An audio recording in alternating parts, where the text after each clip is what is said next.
صرف اور صرف ایک مقصد ہے کہ میں اپنی قوم کو آگاہ کرنا چاہتا ہوں کہ جس طرح ہماری معیشت تیزی سے نیچے جا رہی ہے، اگر اس ملک کے اندر سیاسی استحکام نہ آیا، مجھے یہ خوف ہے کہ یہ ادھر پہنچ جائے گا کہ اس کو کنٹرول کرنا، اس کو پھر گرنے سے روکنا سب کے لیے مشکل ہو جائے گا۔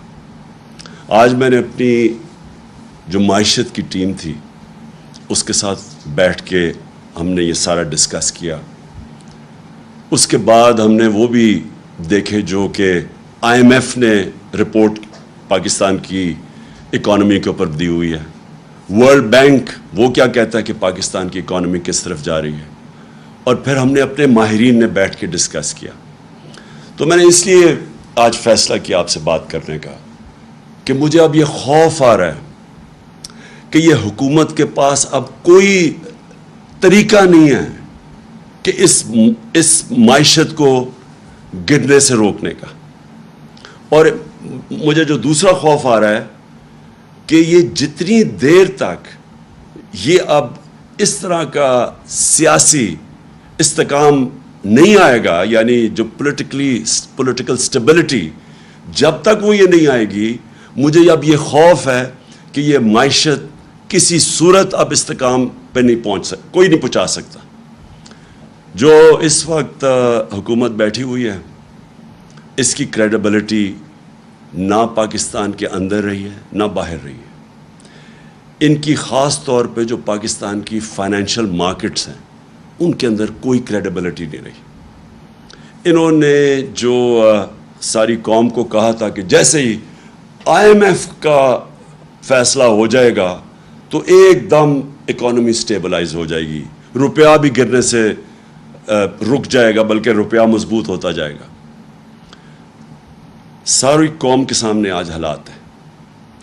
IMF کی ساری کنڈیشنز مانی انہوں نے، تاریخی مہنگائی ہوئی پاکستان میں، جو میں بھی آپ کے سامنے باقاعدہ بتاؤں گا کہ آج اس پاکستان کی عوام کے اوپر کیا گزر رہی ہے۔ جس طرح کی آج مہنگائی ہے، یہ پاکستان کی تاریخ میں اتنے تھوڑے وقفے میں اتنی زیادہ مہنگائی نہیں ہوئی۔ تو مہنگائی بھی کر دی IMF کے کہنے پہ ساری، جو میں ابھی آپ کو بتاؤں گا، بجلی کدھر گئی، پٹرول ڈیزل یہ کدھر سے کدھر گئے پچھلے 5 مہینے میں۔ IMF کا پروگرام بھی آ گیا، لیکن روپیہ ابھی بھی گر رہا ہے، اور یہ گرتا رہے گا جب تک کہ اس ملک کے اندر پولیٹیکل سٹیبلٹی نہیں آتی۔ آج اگر الیکشنز ڈیلے کرتے جائیں، کہیں کہ جی ہم کوئی بہانہ مار دیں کہ جی یہ ہے وہ ہے سیلاب ہے الیکشن نہیں ہو سکتا، جو بھی آپ جو بہانہ ماریں، صرف اور صرف پاکستان کو نقصان ہو رہا ہے۔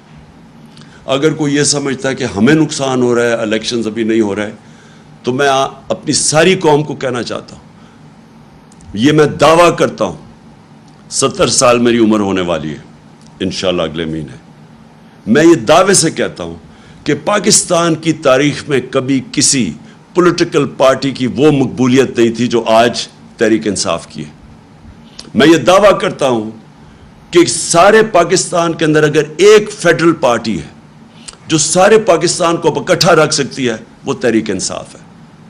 پورے حربے استعمال کیے جا رہے ہیں، یہ لوگ جو اوپر بیٹھے ہوئے ہیں، یہ جو اس ملک کے بڑے بڑے مجرم اوپر بیٹھے ہوئے ہیں، 60% کیبنٹ ضمانت کے اوپر ہے، پرائم منسٹر کو سزا ہونے والی تھی یہ FIA کیس کے اوپر، یہ وہ لوگ اوپر جو بیٹھے ہوئے ہیں، ان ساروں کو اب سمجھ آ گئی ہے کہ یہ جو تحریک انصاف کی مقبولیت ہے اب اس کو مقابلہ نہیں کر سکتے۔ لہٰذا یہ کر کیا رہے ہیں کہ بجائے ملک کا سوچنے کے، سوائے اپنے کرپشن کیسز خارج کروانے کے لیے، اور ساروں نے مل کے وہ جو 1100 ارب روپیہ انہوں نے جو امینڈمنٹ کیا نیب پہ، سوائے اس کی فکر کرنے کی، ان کے پاس کوئی حل نہیں ہے پاکستان کی یہ معیشت کو اور ملک کو سدھارنے کا۔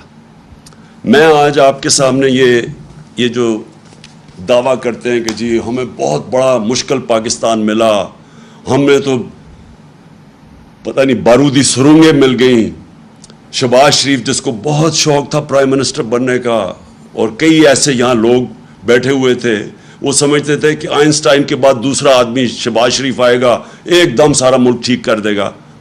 وہ سارا سب کو آج میں یہ کہہ رہا ہوں کہ یہ جو کہہ رہے ہیں کہ سارا کچھ ہمارے پہ ڈال رہے ہیں, میں آج آپ کو اسٹیٹکس سے بتاتا ہوں, فیکٹس اور فگرز سے, اعداد و شمار سے بتاتا ہوں کہ ہمیں کون سا پاکستان ملا تھا 2018 میں, یہ جو نون لیگ چھوڑ کے گئی تھی, اور ان کو کون سا پاکستان ملا تھا. یعنی ہم جب گئے تھے اپریل میں تو تب پاکستان کے کیا حالات تھے. یہ کہتے ہیں نا بہت برے حالات تھے. جب 2018 میں جب ہمیں پاکستان ملا تھا تو جو ہمارے ریزروز تھے, جو اصل مسئلہ بھی اپنی قوم کو بتا دوں, مسئلہ کیا ہے؟ مسئلہ یہ ہے کہ بیرونی خسارہ ہے جس کو کہتے ہیں کرنٹ اکاؤنٹ ڈیفیسٹ. جتنا آپ کا بیرونی خسارہ بڑھتا جاتا ہے آپ کو اپنے ریزرو سے پیسے دینے پڑتے ہیں, ریزروز کم ہوتے جاتے ہیں, اور جیسے جیسے ریزروز کم ہوتے جاتے ہیں روپے پہ پریشر پڑ جاتا ہے, روپیہ گرنا شروع ہو جاتا ہے, ڈالر مہنگا ہونا شروع ہو جاتا ہے. جب ڈالر مہنگا ہوتا ہے تو جو بھی چیزیں آپ باہر سے خریدتے ہیں وہ سب مہنگی ہو جاتی ہیں. جس میں تیل ہے وہ آپ باہر سے خریدتے ہیں, وہ بجلی, کیونکہ بجلی کے اندر بھی جو فیولز ڈالتے ہیں, کوئلہ یا گیس باہر سے خرید کے یا پھر تیل ڈالتے ہیں, وہ ساری مہنگی ہو جاتی ہیں. تو سب کچھ مہنگا ہو جاتا ہے جیسے جیسے آپ کا روپیہ گرنا شروع ہوتا ہے. تو لہٰذا سب سے امپورٹنٹ چیز ہوتی ہے کہ آپ کا جو بیرون ملک خسارہ, کرنٹ اکاؤنٹ ڈیفیسٹ, وہ کنٹرول میں ہو. اب یہ جب ہمیں ملا تھا پاکستان کی تاریخ کا سب سے بڑا بیرونی خسارہ تھا, 20 ارب ڈالر کا خسارہ تھا. ان کو یہ کہتے ہیں نا بڑا مشکل وقت ملا تھا. ان کو جب اپریل میں جو انہوں نے سازش کر کے ہماری گورنمنٹ گرائی تو ان کو جو کرنٹ اکاؤنٹ ڈیفیسٹ ملا تھا, بیرونی خسارہ, وہ تھا 16 ارب ڈالر. اب یہ سمجھنا ہے, ہمیں 20 ارب ڈالر ملا, ان کو 16 ارب ڈالر ملا. ہم ان کی ووٹ آف نو کانفیڈنس سے پہلے ہم نے کتنا ادھر سے, جدھر ہمارے ریزروز یہ جو چھوڑ کے گئے تھے 9.8 پہ, جب ووٹ آف نو کانفیڈنس انہوں نے درج کروایا, جس کی اس کے بعد سیاسی ہماری انسٹیبلٹی ہونی شروع ہو گئی, تو 16.2 ارب ڈالر کے ہمارے ریزروز تھے. پھر سے یہ جب چھوڑ کے گئے تھے پاکستان 9.8 تھا. جو ہم چھوڑ کے گئے تھے انہوں نے کہا نا بڑا مشکل پاکستان چھوڑ کے گئے. ہمارا ووٹ آف نو کانفیڈنس سے پہلے 16.2 ارب ڈالر کے ریزروز تھے. آج یہ IMF کا ڈیل بھی سائن کر بیٹھے ہیں اور آج ریزروز ہیں 8.8 پہ. اس کے بعد جو اب آپ کا جب بیرونی خسارہ ہوتا ہے تو آپ کیسے وہ کم کرتے ہیں؟ اب کیسے کم کرتے ہیں؟ دو ہماری بڑی چیزیں, ایک ہم ایکسپورٹ کرتے ہیں تو وہ ڈالرز آتے ہیں, اور دوسرا بیرون ملک پاکستانی ہمیں ریمیٹنسز بھیجتے ہیں, وہ جو پیسہ بھیجتے ہیں.